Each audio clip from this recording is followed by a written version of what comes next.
On searching for current statistics on drug use in the Philippines, there were none that were available after the pandemic. So there were some reports that showed up until 2016, 2019. But while we do not have the actual numbers, it would be accurate to say that the trends have been increasing across the timeline.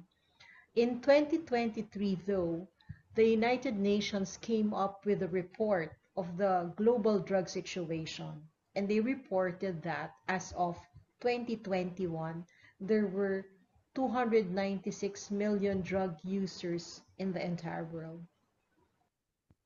There is a lot of data contained in that document, which if you download it in little fragments or pieces, you'll be able to retrieve them as Excel files, and they are summarized according to continents and regions. But one very interesting thing in that document was this figure, which shows the main intermediate or final recipient countries of methamphetamine shipments as described in reported seizures from 2019 to 2022.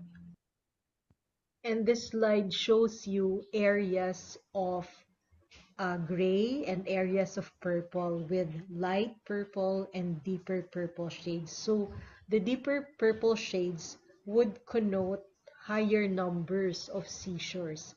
And you see how darkly purple the entire Philippine area is.